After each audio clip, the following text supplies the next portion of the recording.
Well, today is Pokemon Day. As part of this video, I'm going to do something special for Pokemon related. My top 10 favorite Pokemon.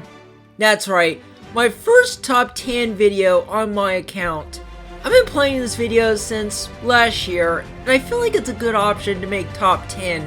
Besides top 10 and ranked videos are like my main projects for this year. So yeah, this list will contain each Pokemon that are a complete favorite of mine. So if you don't see a Pokemon you love on this list, I understand, and these are my opinions. So with that, let's get started with my top 10 favorite Pokemon. Number 10, Mudkip. So everyone heard that I like Mudkips. Why, yes I do. Okay, this is the only non-strong Pokemon on the list, because as a kid, I thought Mudkip looked cool and cute. Yeah, I know the fanbase will go, well, other water-type starters are cute too, but a mudfish? Well, this creature based off of Mudkip in real life, it doesn't look cute to be honest. Mudkip is. Ever since I saw it in the Pokemon episode of Mudkip Mission, I thought they looked cute as babies, and when Brock caught a Mudkip and kept it before it evolved, it was very nice to see it. Plus, when I first got Pokemon Emerald, which starter did I use? You guessed it, Mudkip. I did the same exact thing in Omega Ruby and Alpha Sapphire, where I picked Mudkip.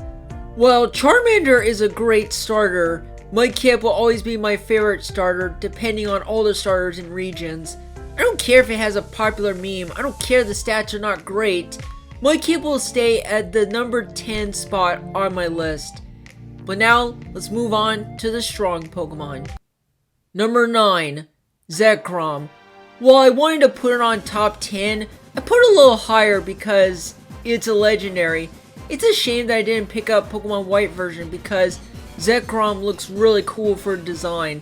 And yes, it is my favorite electric type legendary Pokemon, beating other electric type legendaries. Plus, Zekrom has the best stat total of any electric type Pokemon. It's quite impressive. Still, Zekrom has barely appeared in the Pokemon anime, but maybe soon. Also, if Generation 5 remakes exist in the future, I want to catch Zekrom and bring it as a team one day. Still, Zekrom deserves on the list. Number 8, Reshiram. Yeah, I put this one over Zekrom, mainly because its design looks cooler than Zekrom, so that's why I had Pokemon Black version. So yeah, Reshiram was on my team during post-game of the game. As for stats, well, it was the best stat total for a fire type, but Primal Groudon beat that. I completely forgot that one was a fire type. Thanks, Game Freak. Like Zekrom, Reshiram barely appeared in the Pokemon anime, but it was cool to see from the Team Plasma ending arc. Also, the only criticism I don't like is Reshiram's cry as of today. I like his cry from Generation 5, but after Generation 6, they changed his cry, and I'm not a fan of the new cry. Other than that, Reshiram is another favorite on my list. Number 7, Braviary. Hands down, my favorite Unova Pokemon. In terms of concept, design, and pretty good stats. Okay, not the strongest flying type, but still better than Unpheasant. It looks really cool and designed by American Eagle. Great for Game Freak to do that. However, this Pokemon and its pre-evolution Rufflet are only exclusive to Pokemon White and Pokemon White 2 and later games, which I do feel bad not using one as my team in Unova. However, with Pokemon Legends Arceus game, Braviary added the Hisuian form, so maybe I'll use it for my team. Still, Braviary, the coolest bird, definitely deserves on my list. Number 6, Lugia. The only Johto Pokemon on this list. The first time I saw this Pokemon was in Pokemon the Movie 2000. I was blown away by this. And then when Pokemon Silver and Gold came out, my brother had both games and there was Lugia on the cover. Then when Heart Gold and Soul Silver came out in 2010, I wanted Soul Silver because I wanted Lugia. However, I did not use Lugia on my team, which I didn't want it to be overpowered. Plus, if you think this Pokemon is one of the best legendaries, well, IGN ranked it on number 3 for best legendary Pokemon. Still, I really love this Pokemon, even more than Ho-Oh. It definitely deserves on the list. Number 5, Rayquaza. Another great legendary Pokemon. This is my favorite Hoenn Pokemon, and I don't think it will ever top it. Man, Rayquaza popped up a lot in the year 2005 with Destiny Deoxys movie and Pokemon Emerald game. Both came out in the US. Rayquaza made a boss battle in Super Smash Bros. Brawl in the Subspace Emissary. That was really cool. But that's not all. In Omega Ruby and Alpha Sapphire, Rayquaza has a new Mega Evolution, which that looks really awesome. And that's why I put it above Lugia. Great design, amazing stats, best Pokemon from Hoenn, and an awesome Mega Evolution. What else can I say about this Pokemon? Number 4, Blastoise. I think my opinions for Blastoise hasn't changed. It's still a simple designed Pokemon and cute to clip. I like turtles. Pokemon Blue was the first game in the collection with Blastoise on the cover. In the anime, Blastoise has popped up multiple times, from the first movie to Gary to Tierno. Blastoise just looked cool. Heck, as a kid, I used to love Blastoise's cannons pop up and shoot Hydro Pump. That looked cool. Later on in Pokemon X and Y, it would have its Mega Evolution, which looks awesome, and the Gigantamax form, which does look great, but not as amazing as the Mega Evolution. Yeah, I know it's weird picking this one over Venusaur, because, again, it's a simple design, but still a memorable one. Also, to the honest trailers, Blastoise does remind me of a water version of Bowser, even if the shell is not spiky. Still, I don't think Blastoise will ever kick off on the list. However, Blastoise is not the best final evolution starter. Number 3, Charizard. Yes, this Pokemon is better than Blastoise. While I didn't know a Pokemon Red version with Charizard on the cover, I thought Charizard did look cool. But Ash's Charizard was the reason why I love this Pokemon. Charizard has popped up a lot in the past 20 plus years. The show, the games, and even the trading cards. Charizard is way too popular. Though not as close as Pikachu, because Pikachu is the mascot of the franchise. If it wasn't for Ash's Charmander that evolved a lot quicker and not listening to Ash, it would have been without it. Thankfully, Ash was not the only one that had a Charizard. Characters like Kiawe, Alon, and even Leon from Galar have Charizard. Speaking of popping up in each generation, Charizard has gained a Mega Evolution, 2 to be precise, in a Gigantamax form, which all of the forms look amazing.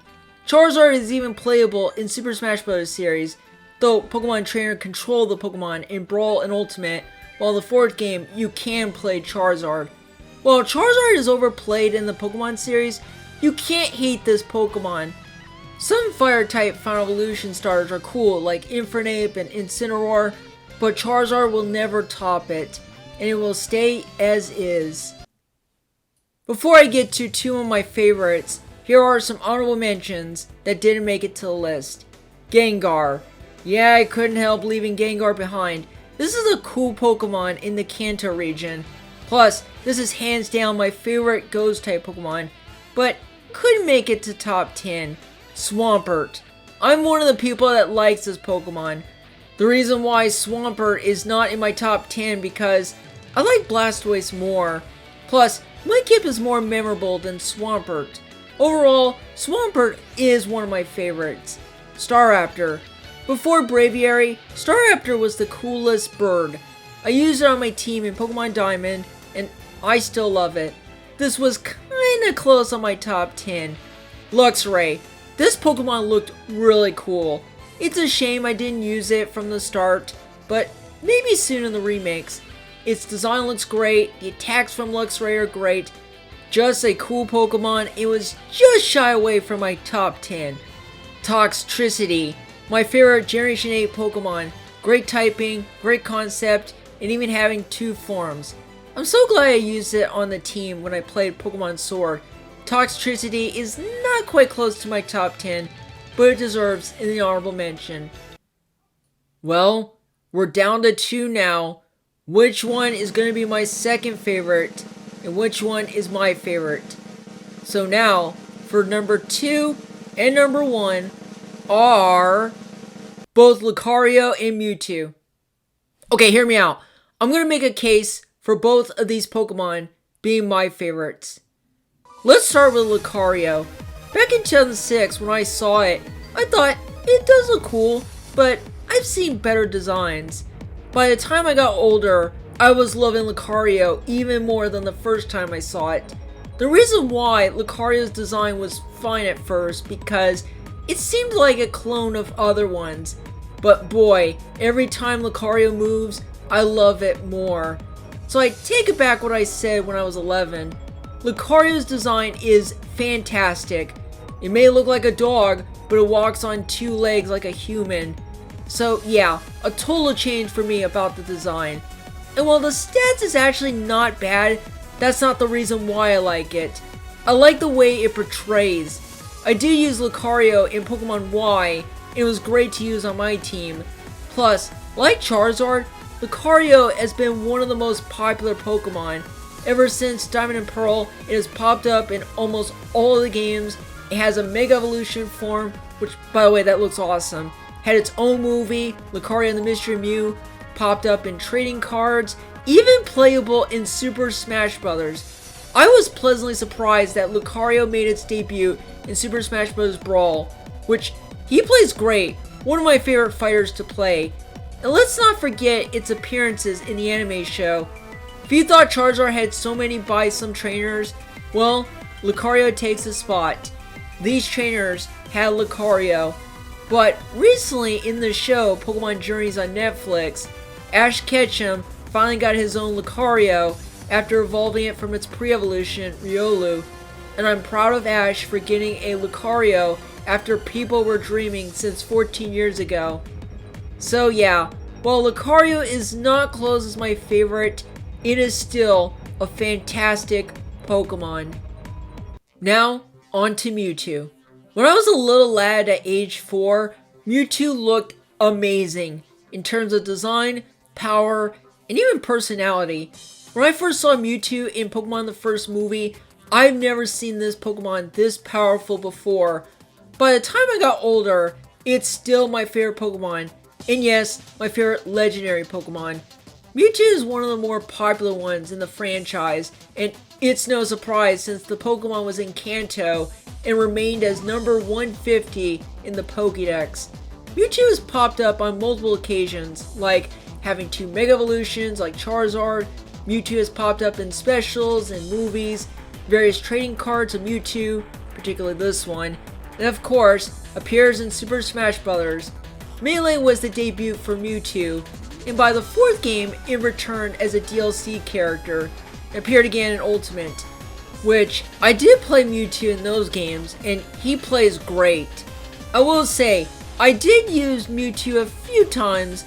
I didn't use him much in the games because Mewtwo is too overpowered. Since Pokemon Red, Blue, and Yellow came out, you can find Mewtwo inside the Cerulean Cave after you beat the champion, but Mewtwo's level is higher than any of your Pokemon. Well, the best item to use in the game is a Master Ball. Throw it in front of it and there you go.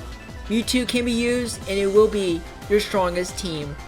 But yeah, Mewtwo is my favorite Pokemon, hasn't changed since I was little. It's about as close as a perfect Pokemon you will ever get. Great design, great concept, fantastic stats, great set of moves to learn, and great typing. I mean, Psychic type is a great choice. What can I say about Mewtwo that I already said? Mewtwo is my number 1 favorite. So yeah, that is all for the first top 10 video. This one I had a great time doing a video on it. I am planning to make another top list video, which that will be until April. I will see you guys soon as we move on to March.